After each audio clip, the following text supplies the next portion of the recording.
Ms. City Clerk, who was this pulled by?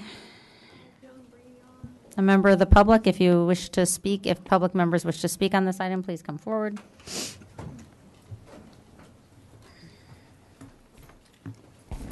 Joe Imbriano, here we are again with traffic safety grants. So it's $400,000 of free money for the city, but it's not free money. It's federal tax money. That federal tax money comes from my federal withholding and everybody else's that pays taxes. My wife and I were coming home from dinner in Brea last weekend, and we had the pleasure of approaching a checkpoint on, I believe it was State College or it was Brea Boulevard. I don't remember what street it was on. It was pretty late. And we went past a parade of probably close to 30 people before we got to the front of the line, and I broke out the camera in usual Imbriano fashion and stuck it in the guy's face and tried to ask him some questions that he did not want to answer. I have to be honest with you, I saw nobody there and 30 people there. Most were on overtime. There were probably some cadets and maybe some explorers out past their bedtime. But I said, honey, let's head south. So we did.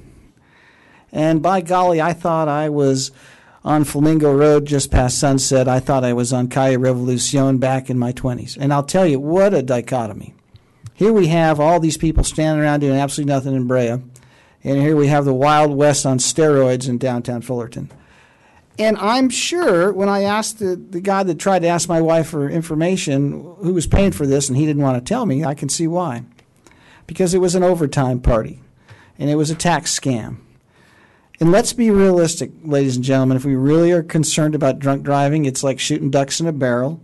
You just breathalyze everybody that pulls out of the parking lot down there and bring the paddy wagon with the shackles.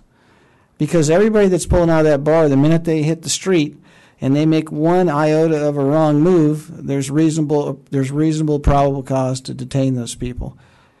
Is that an issue of messing with people's rights to travel and unreasonable search and seizure? Well, what's the solution when we've got the biggest watering holes west of the Mississippi, south of the tracks? So, I mean, really, what are we going to do? We're going to take the money? Of course we're going to take the money. Will the police department love the money? I'm sure they're going to love the money because guess what? They get to put another barbecue island in, or they get that ski boat or that trip to Havasu or maybe to Bermuda.